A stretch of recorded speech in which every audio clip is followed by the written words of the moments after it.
नमस्कार। Electric vehicles की जो सेल्स है टू व्हीलर्स की खास करके वो हर महीने बढ़ रही है। अगस्त महीने में इलेक्ट्रिक टू व्हीलर्स की जो सेल्स थी वो 50,000 के करीब थी। अभी पिछले 2 महीने से यानी अक्टूबर और नवंबर में ये 75,000 क्रॉस कर चुकी है। और हालांकि फेस्टिवल सीजन पार हो चुकी है अक्टूबर नवंबर की, दिसंबर महीने में लेकिन ये सेल्स गिरने वाली नहीं है, क्योंकि एक से एक जो कंपनियां हैं जैसे एथर हो गई, ओला, टॉर्क मोटर्स, एम्पियर इलेक्ट्रिक, ये सभी अपने प्रोडक्ट्स में बहुत अच्छे डिस्काउंट्स दे रही है, अट्रैक्टिव फाइनेंस ऑप्शंस दे रही है और पेट्रोल व्हीकल के साथ एक्सचेंज ऑफर्स भी दे रही है। तो इस वीडियो में हम आपको 10 ऐसे इलेक्ट्रिक टू व्हीलर कंपनीज के बारे में बताएंगे जो काफी अच्छा कर रही है, सेल्स इनकी अच्छी है और इनकी क्या ऐसी बातें हैं जिसके चलते इनकी सेल्स आगे जाके या तो बढ़ने वाली है या फिर घटने वाली है। वो सभी चीज आपको यहाँ पे इस वीडियो में बताएंगे और आपको सेल्स फिगर्स के बारे में, इस फाइनेंशियल ईयर में इन्होंने कितने बेचे हैं वो बताएंगे, यानी कि अप्रैल से लेके अभी नवंबर महीने तक की इनकी सेल्स रिपोर्ट ले रहे हैं। तो 10 नंबर पर आती है बेनलिंग इंडिया। इन्होंने करीब हर महीने 1000 यूनिट सेल किए हैं, काफी कंसिस्टेंट रहे हैं और इनकी जो सबसे कम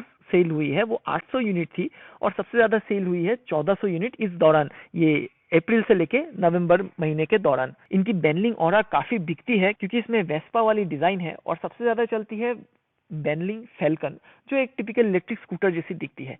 और 9 नंबर पर है प्योर ईवी। ये भी करीब करीब बेनलिंग इंडिया जैसी ही सेल्स फिगर्स अचीव कर रही है और इस दौरान यानी कि अप्रैल से लेकर नवंबर महीने के दौरान सबसे कम इन्होंने सेल किए 800 यूनिट और सबसे ज्यादा सेल किए 1800 यूनिट। अब 6-7 महीने पहले कुछ हादसे हुए थे प्योर ईवी के स्कूटर्स में, लेकिन उसके बाद कंपनी ने एकदम से अपनी स्ट्रेटेजी को बदल दी है और अभी इनकी जो बैटरीज है, सभी व्हीकल, आप कोई भी व्हीकल ले लीजिए, सभी बैटरीज में इसको AIS 156 सर्टिफिकेशन मिल रही है, जो बहुत ज्यादा स्ट्रिक्ट होती है और जो भी बैटरी इसको पा लेती है इसका मतलब ये कि बैटरी काफी अच्छी है। 5 साल की एक्सटेंडेड वारंटी भी मिल रही है बैटरीज में और इनकी कुछ पॉपुलर मॉडल है ई ट्रांस नियो, E-Tris 350 जो कि एक मोटरसाइकिल है और E-Pluto 7G। अब 8 नंबर पे आती है रिवोल्ट। देखिए बहुत ही पुरानी कंपनी है, इलेक्ट्रिक टू व्हीलर्स में मोटरसाइकिल्स बहुत कम कंपनीज बेचती है और लार्ज स्केल में इलेक्ट्रिक मोटरसाइकिल्स बेचने वाली ये पहली कंपनी थी। 1500 यूनिट करीब करीब एवरेज हर महीने ये बेच रही है, लेकिन इसमें इनकी रेंज काफी ऊपर नीचे गई है। सबसे कम इन्होंने बेचे 525 यूनिट और सबसे ज्यादा करीब 2500 यूनिट। अब देखिए रिवोल्यूशनरी प्रोडक्ट था, 8 साल की बैटरी वारंटी के साथ आती थी। बैटरी स्वैपिंग का इन्होंने कॉन्सेप्ट निकाला था बहुत पहले ही, लेकिन उसके बाद कोई इनोवेशन नहीं हुआ। इवन व्हीकल को कोई फेसलिफ्ट तक नहीं मिली है, बिल्कुल वैसे ही व्हीकल बिक रही है। प्राइस हाइक पे प्राइस हाइक होते जा रही है, बस एक नई इन्होंने कलर के साथ इसको लॉन्च किया। इसके अलावा बाइक में इनकी तरफ से कोई भी एफर्ट दे रहे हैं ऐसा तो लग नहीं रहा है इनोवेशन के नाम पे। इनफैक्ट जब ये मॉडल लॉन्च हुई थी तब एक कैफे रेसर मॉडल भी आने वाली थी और तब से लेके अब तक 4 साल हो चुके हैं और उसके बारे में कोई भी अपडेट आई नहीं है कंपनी से। तो इसके चलते इनकी सेल्स धीरे धीरे डाउन हो रही है। कंपनी को जरूरत है कि जल्दी थोड़ा उत्साह दिखाए अपने मॉडल की तरफ। काफी प्रॉमिसिंग मॉडल है ये RV400। अब 7 नंबर पर है बजाज चेतक। अब पेट्रोल व्हीकल्स बनाती है कंपनी, लेकिन 2-2.5 साल पहले इन्होंने चेतक मॉडल को फिर से लॉन्च किया इलेक्ट्रिक अवतार में। तो ये प्रोडक्ट जब लॉन्च हुई थी तब इसकी कीमत काफी कम रखी गई थी, लेकिन उसके बाद से इसकी प्राइस हाइक की जा रही है। अब इसकी क्वालिटी तो काफी अच्छी है, लेकिन प्राइस के हिसाब से परफॉर्मेंस बिल्कुल सही नहीं है, तो वैल्यू फॉर मनी प्रोडक्ट तो इसको नहीं कहा जा सकता है। उसके अलावा 2500 यूनिट करीब करीब ऑन एन एवरेज हर महीने बेच रही है। सबसे बेहतर किया था 3500 यूनिट बेचे एक महीने में और सबसे खराब इनकी जो सेल्स हुई थी तब उन्होंने 1200 यूनिट सेल किए थे। तो बजाज की जो इंजीनियरिंग एक्सपीरियंस है, इनकी जो सेल्स और सर्विसिंग नेटवर्क है, उस हिसाब से चेतक को जितना सक्सेसफुल होना चाहिए था वो वैसा हो नहीं पाई है। अब 6 नंबर पे चलते हैं, वहां पे है एक और पेट्रोल कंपनी TVS। इन्होंने अपनी iQube लॉन्च की, करीब करीब एक ही साथ लॉन्च किए थे चेतक के साथ और इनकी दोनों की टक्कर चल रही थी, लेकिन उसके बाद TVS ने एकदम अपना हुलिया ही बदल दिया। उन्होंने अपनी iQube मॉडल को और बेहतर बनाया, परफॉर्मेंस वाइज और बेहतर बनाया, कीमत करीब उतनी ही रख दी, जिसके चलते ये एक वैल्यू फॉर मनी प्रोडक्ट हो चुकी है। 3 वेरिएंट्स में iQube मॉडल को लॉन्च किया। हालांकि iQube ST जो इसकी लॉन्ग रेंज वेरिएंट है वो अभी तक मार्केट में आनी बाकी है, लेकिन उसके बाद भी iQube और iQube ST इस 2 मॉडल के चलते ही TVS करीब हर महीने 4000 यूनिट बेच रही है और इनकी सबसे बेहतरीन जो महीने थी उसमें उन्होंने सेल किए 8000 यूनिट और खराब महीने में 850 यूनिट। ये 850 यूनिट उन्होंने सेल किए थे जब इनकी मॉडल्स मार्केट में आई नहीं थी। अब 5 नंबर पर है एथर। एथर गोल्ड स्टैंडर्ड माना जाता है इलेक्ट्रिक स्कूटर्स में। करीब हर महीने 4700 यूनिट बेच रही है कंपनी ऑन एवरेज। इनकी सबसे खराब महीने में इन्होंने बेचे थे 1300 यूनिट और सबसे बेहतरीन महीने में 8000 यूनिट। देखिए इन्होंने भी अपनी 450X जो और 450 प्लस मॉडल से उनकी जनरेशन 3 निकाली है, जिसमें परफॉर्मेंस और बेहतर हो गई, यानी कि बैटरी कैपेसिटी बढ़ा के रेंज ज्यादा मिलने लग गई है। कीमत तो इसकी ज्यादा है ही, लेकिन उस हिसाब से क्वालिटी भी दे रही थी कंपनी, परफॉर्मेंस सही दे रही थी, रिलायबिलिटी थी। अब बैटरी पैक को बड़ा करने के बाद ये और भी ज्यादा अट्रैक्टिव हो गई है। पिछले कुछ महीने में बहुत सारे नए शहरों में इन्होंने शोरूम्स भी खोल दिए हैं, एक्सचेंज ऑफर्स अभी दे रही है, 2 साल एक्सटेंडेड वारंटी दे रही है सिर्फ ₹1 में, सब इसी महीने के लिए। और उसके अलावा और इनकी डिमांड इतनी ज्यादा है कि इसको मीट करने के लिए कंपनी को एक और प्रोडक्शन फैसिलिटी खोलनी पड़ी हुसून में ही। अब 4 नंबर पर है एम्पियर इलेक्ट्रिक। देखिए, ये हमेशा से कंपनी अच्छा कर रही थी।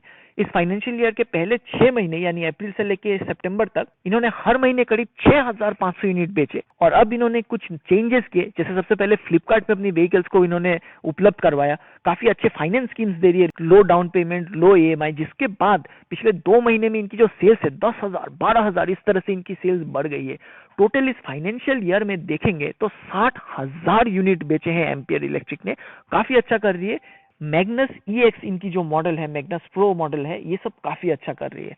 अब 3 नंबर पर है हीरो इलेक्ट्रिक। देखिए, देश की सबसे पुरानी इलेक्ट्रिक टू व्हीलर कंपनी है हीरो इलेक्ट्रिक। फर्स्ट हाफ में करीब 6,000 व्हीकल्स इन्होंने बेचे, अगले हाफ में इन्होंने करीब 8,000 व्हीकल्स बेचे। टोटल इस फाइनेंशियल ईयर में इन्होंने 60,000 से भी ज्यादा व्हीकल्स बेचे हीरो इलेक्ट्रिक ने। इसकी जो ऑप्टिमा और फोटोन मॉडल है, इसको सिटी राइड के लिए लोग काफी पसंद करते हैं। और NYX HX जो इनकी मॉडल है, जो डुअल बैटरी के ऑप्शन के साथ आती है, काफी लंबी रेंज देती है, वो डिलीवरी पर्पसेस के लिए बनाया गया है और उसको भी काफी सराहा जाता है। लेकिन ध्यान रखिए, हीरो इलेक्ट्रिक पर अभी काफी वाद विवाद आ गया है।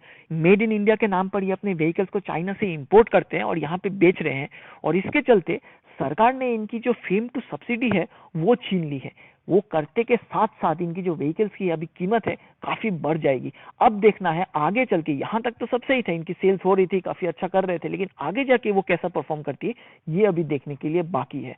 दूसरे नंबर पर है ओकिनावा। ये भी करीब हर महीने 10,000 से ज्यादा यूनिट बेच रही है। अब 3 नंबर पे जैसे बताया था, हीरो इलेक्ट्रिक 60,000 के करीब यूनिट बेचे थे। अब 2 नंबर और 1 नंबर की जो कंपनीज है वो 75,000 से ज्यादा यूनिट बेच चुकी है इस फाइनेंशियल ईयर में। काफी सक्सेसफुल मॉडल इनकी रह चुकी है ओकिनावा की, और इनकी स्पेसिफिकेशन वाइज सबसे बेहतरीन जो मॉडल है वो है ओकी 90।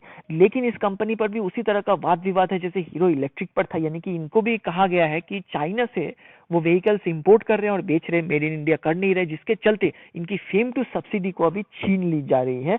और अब वही देखना है कि नए प्राइसेस के साथ, यानी फेम टू सब्सिडी चली गई तो कीमतें हर व्हीकल की 30,000 40,000 इस तरह से बढ़ जाएगी। उसके बाद देखना है कि ये कंपनी कैसा कर पाती है, आगे जाके वही पता चलेगा। अब टॉप 3 में आपको बताया हीरो और ओकिनावा की लग रही है कि फेम टू सब्सिडी जाने के बाद इनकी जो सेल्स है वो नीचे जाने वाली है, लेकिन 4 नंबर पर जो एम्पियर है वो उत्सुक है टॉप 3 में आने के लिए। अब लेकिन 1 नंबर पर जो कंपनी है उसको कंपटीशन देना मुश्किल है। भविष्य में भी लग नहीं रहा है कि कोई कंपनी इतने आसानी से ओला इलेक्ट्रिक को 1 नंबर पोजीशन से हटा पाएगी। ओला इलेक्ट्रिक अभी साल के शुरुआत में काफी वाद विवाद में थी, काफी कंट्रोवर्सी में थी। उनकी एक व्हीकल में आग लग गई थी, कुछ व्हीकल्स में हार्डवेयर प्रॉब्लम्स आ गई थी, जैसे सस्पेंशन टूट गई, ट्रैप रेल टूट गई। लेकिन उसके बाद कंपनी ने काफी चेंजेस किए हैं और अपने प्रोडक्ट्स को बेहतर बनाने की कोशिश की है।